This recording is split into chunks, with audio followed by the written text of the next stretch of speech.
নমস্কাৰ, এই মুহূৰ্তত আহি পৰিছে ৰাজ্যখনৰ বাবে সন্ধিয়াৰ কেইবাটাও বিগ ব্ৰেকিং নিউজ। আজি 1 আগষ্ট অসমৰ লগতে ভাৰতৰ বিভিন্ন প্ৰান্তৰ পৰা এনেধৰণৰ খবৰসমূহ নিতৌ চাবৰ কাৰণে চেনেলটো ছাবস্ক্ৰাইব কৰি ভিডিঅ'টোত এটা লাইক কৰি দিব। এই মুহূৰ্তত জনাই আছো এটা ব্ৰেকিং নিউজ। আগষ্ট মাহত লাখ লাখ হিতাধিকাৰীয়ে নাপাব অৰুণোদয় আঁচনিৰ ধন।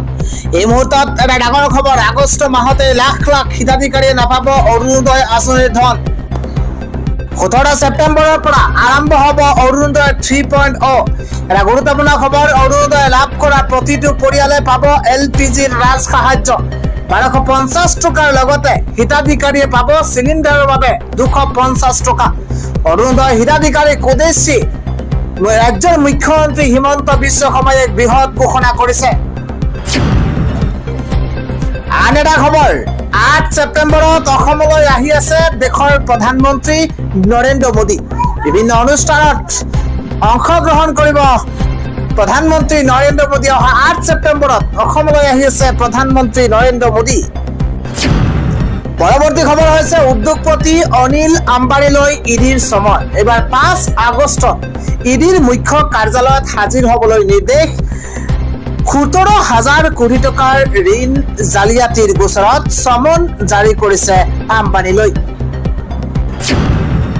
আন এটা খবৰ হৈছে বিজেপি চৰকাৰ গো বেক ধ্বনিৰে উচ্ছেদৰ বিৰুদ্ধে দিল্লীৰ যন্তৰ মন্তৰত উত্তাল প্ৰতিবাদ সংখ্যালঘু সংগ্ৰাম পৰিষদৰ। বিগ ব্ৰেকিং ডাঙৰ খবৰ এই মুহূৰ্তত জনোৱাৰ চেষ্টা কৰিছো। মুছলমানক টাৰ্গেট কৰা বন্ধ কৰক বিজেপি চৰকাৰে। দিল্লীত গৰ্জন এইবাৰ সংখ্যালঘু সংগ্ৰাম পৰিষদৰ। মুছলমানক টাৰ্গেট কৰা বন্ধ কৰক হিমন্ত বিশ্ব শৰ্মা চৰকাৰে। দেশৰ ৰাজধানী দিল্লীত গৰ্জন এইবাৰ সংখ্যালঘু সংগ্ৰাম পৰিষদৰ।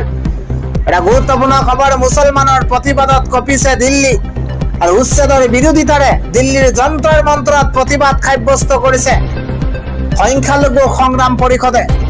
অসমৰ প্ৰতিটো উচ্ছেদৰ বিৰুদ্ধে আমি প্ৰতিবাদ কৰি যাম।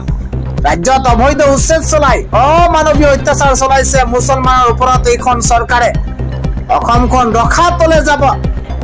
মুখ্যমন্ত্ৰীৰ নিৰ্দেশত চলা এই উচ্ছেদৰ বাবেই অসমখন ৰখাতলে যাব।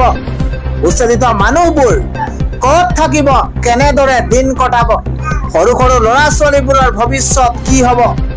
হিন্দু মুছলমানৰ মাজত এক বিভেদ সৃষ্টি কৰিছে অবৈধ উচ্ছেদ চলাই এইখন চৰকাৰে। কেৱল মাত্ৰ মুছলমানক টাৰ্গেট কৰা বন্ধ কৰক হিমন্ত বিশ্ব শৰ্মা চৰকাৰ। আৰু এইদৰে দেশৰ ৰাজধানী দিল্লীত গৰ্জন এইবাৰ সংখ্যালঘু সংগ্ৰাম পৰিষদৰ। পৰৱৰ্তী খবৰ হৈছে জাতি ধৰ্ম বৰ্ণ নিৰ্বিশেষে 40 লাখ পৰিয়ালক ৰামায়ণ মহাভাৰত প্ৰদান কৰিব ৰাজ্য চৰকাৰে। প্ৰধানমন্ত্ৰী নৰেন্দ্ৰ মোদীৰ জন্মদিন উপলক্ষে ছেপ্টেম্বৰৰ পৰা প্ৰদান কৰিব এই উপহাৰ। সংবাদ মেল যোগে এই ঘোষণা কৰিছে ৰাজ্যৰ মুখ্যমন্ত্ৰী ডক্টৰ হিমন্ত বিশ্ব শৰ্মাই। আন এটা হৃদয় বিদাৰক খবৰ, এইবাৰ ঘৰ দুৱাৰ হেৰুৱাই মৃত্যু হৈছে উচ্ছেদিতৰ। হঠাৎ মৃত্যু হৈছে হাফিজুল ইছলামৰ। ঘৰ দুৱাৰ হেৰুৱাই সৰ্বস্ব হেৰুৱাৰ যন্ত্ৰণাত মৃত্যুক সাৱটিছে। উচ্ছেদৰ পাছতে মৃত্যুক আঁকোৱালি লৈছে হাফিজুল ইছলামে। গোৱালপাৰাৰ হাছিলাৰ পৰা জান্নাতপুৰ কেম্পত হোৱা দোৱা পৰিৱেশৰ সূচনা হৈছে। কিয়নো উচ্ছেদৰ পাছতেই নিজৰ সৰ্বস্ব হেৰুৱাৰ বেদনা কিন্তু সহ্য কৰিব নোৱাৰি মৃত্যুক সাৱটি লৈছে কেম্পত হাফিজুল ইছলামে। উচ্ছেদৰ পাছত কেম্প পাতি আছে শ শ উচ্ছেদিতই। দিশহাৰা হৈ মানসিক চাপ আৰু উৎকট গৰম সহ্য কৰিব নোৱাৰি মৃত্যুক আঁকোৱালি লৈছে ব্যক্তিজনে। আজিৰ সন্ধিয়াৰ পৰৱৰ্তী ডাঙৰ খবৰ, জুম্মাৰ নামাজ আদায় কৰি এবাৰ ওলাই আহিছে কোটি কোটি সংখ্যালঘু মুছলমান ৰাইজ। এবাৰ 1 কোটি সংখ্যালঘুক বিশেষ আহ্বান জনাইছে আমছুৱে। গুৰুত্বপূৰ্ণ খবৰ, এই মুহূৰ্তত জুমাৰ নামাজ আদায় কৰি ওলাই আহিছে আমছুৰ নেতৃত্বত মুছলমান সংখ্যালঘুৱে সৃষ্টি কৰিব জাগৰণ। অস্ত্ৰ নহয় হাতত কলম তুলি দিয়ক মুখ্যমন্ত্ৰী হিমন্ত বিশ্ব শৰ্মাই। মুখ্যমন্ত্ৰীয়ে যদি নিৰাপত্তা দিব নোৱাৰে কৈ দিয়ক।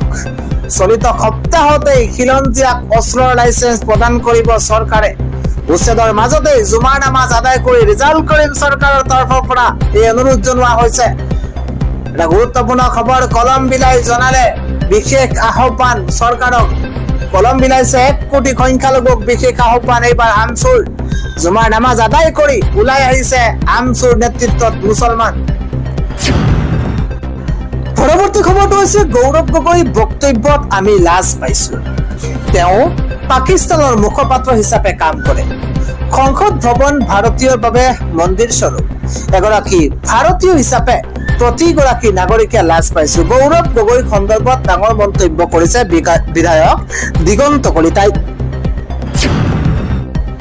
আজিৰ সন্ধিয়াৰ পৰৱৰ্তী ডাঙৰ খবৰ ৰাজ্যজুৰি প্ৰচণ্ড বৃষ্টিপাত এইবাৰ 20খনকৈ জিলালৈ হাই এলাৰ্ট জাৰি কৰিছে বৰঝাৰস্থিত আঞ্চলিক বতৰ বিজ্ঞান কেন্দ্ৰই উৎকট গৰমৰ মাজতে আন এটা ভাল খবৰ কিয়নো 20খন জিলালৈ ইতিমধ্যে এলাৰ্ট জাৰি কৰা হৈছে ৰাজ্যৰ বিভিন্ন প্ৰান্তত প্ৰচণ্ড ধুমুহা বৰষুণ আৰম্ভ হৈছে প্ৰান্তে প্ৰান্তে আৰম্ভ হৈছে ধুমুহা বৰষুণ অনাগত দুদিনলৈ ৰাজ্যজুৰি হ'ব ধাৰাসাৰ বৰষুণ এই মুহূৰ্তত এটা বিগ ব্ৰেকিং অনাগত দুদিনলৈ ৰাজ্যজুৰি হ'ব ধাৰাসাৰ বৰষুণ উজনি নামনি মধ্য অসমৰ অধিকাংশ জিলালৈ এলাৰ্ট জাৰি কৰিছে বৰঝাৰস্থিত আঞ্চলিক বতৰ বিজ্ঞান কেন্দ্ৰই ৰাজ্যৰ 20খনকৈ জিলালৈ ধাৰাসাৰ বৰষুণৰ আগজাননী লখিমপুৰৰ পৰা আৰম্ভ কৰি শ্ৰীভূমি তিনিচুকীয়া ডিব্ৰুগড় ধেমাজি নগাঁও হুজাই কাৰ্বি আংলং কাছাৰ হাইলাকান্দি আদিকে কৰি দৰং কাৰ্বি আংলং পশ্চিম কাৰ্বি আংলং মৰিগাঁও কামৰূপ মেট্ৰ লগতে বৰপেটা গোৱালপাৰা চিৰাং ধুবুৰী কোকৰাঝাৰত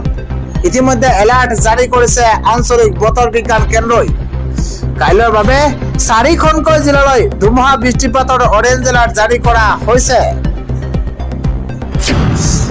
পৰৱৰ্তী ডাঙৰ খবৰ এবাৰ সীমান্তত বিএছএফ জোৱানক আক্ৰমণ এবাৰ বাংলাদেশী চুৰৰ অসমত বাংলাদেশীয়ে কৰিছে চাঞ্চল্যকৰ কাণ্ড গুৰুত্বপূৰ্ণ খবৰ বৰাকত বিএছএফ জোৱানসহ ভাৰতীয় নাগৰিকক আক্ৰমণ কৰা হৈছে এবাৰ বৰাকত বিএছএফ জোৱানসহ ভাৰতীয় নাগৰিকক আক্ৰমণ বাংলাদেশী চুৰৰ আক্ৰমণত আহত হৈছে বিএছএফ জোৱানসহ 2গৰাকী ব্যক্তি গুৰুত্বপূৰ্ণ খবৰ কাছাৰৰ কাটিগড়া কিন্নৰ খালত বিএছএফ জোৱানক আক্ৰমণ বাংলাদেশী সীমান্তৰ কাইটিয়াতলৰ বেৰত সামগ্ৰী চুৰি কৰিছিল দলটোৱে আৰু চুৰি কাৰ্যত বাধা দিয়াৰ বাবে বাংলাদেশী দলে আক্ৰমণ চলাইছে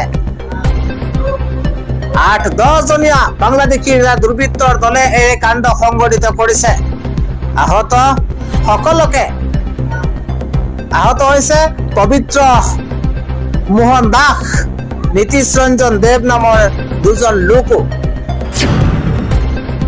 পৰৱৰ্তী গুৰুত্বপূৰ্ণ খবৰ ভাৰতত গ্ৰেপ্তাৰ হৈছে বাংলাদেশী মডেল ভুৱা ভোটাৰ কাৰ্ড আধাৰ কাৰ্ড সহ গ্ৰেপ্তাৰ কৰা হৈছে বাংলাদেশী মডেলক গুৰুত্বপূৰ্ণ খবৰ কলকাতাত আৰক্ষীৰ জালত পৰিছে ভাৰতত অবৈধভাৱে থকা বাংলাদেশী মডেল ভুৱা ভোটাৰ আৰু আধাৰ কাৰ্ড সহ গ্ৰেপ্তাৰ কৰা হৈছে মডেল গৰাকী এই দৃশ্যলৈ আলোকচিত্ৰলৈ মন কৰক কলকাতাত বিগত 6 বছৰ ধৰি অবৈধভাৱে বাস কৰি আছিল মডেল গৰাকীয়ে পূৰ্বে এয়াৰ হোষ্টেছ আছিল আৰক্ষীৰ জালত পৰা মডেল শান্তা পল গুৰুত্বপূৰ্ণ খবৰ মডেল গৰাকীৰ বিৰুদ্ধে চলোৱা অভিযানত জব্দ হৈছে কেইবাখনো বাংলাদেশী পাছপোৰ্ট বাংলাদেশৰ বৰিশাল জিলাত ঘৰ মডেল শান্তা পলৰ আৰক্ষীয়ে ৰেচন কাৰ্ডো জব্দ কৰিছে মডেল গৰাকীৰ পৰা কলকাতাত যাদৱপুৰ এলেকাত থকা ভাড়াঘৰৰ পৰা গ্ৰেপ্তাৰ কৰিছে মডেল শান্তা পলক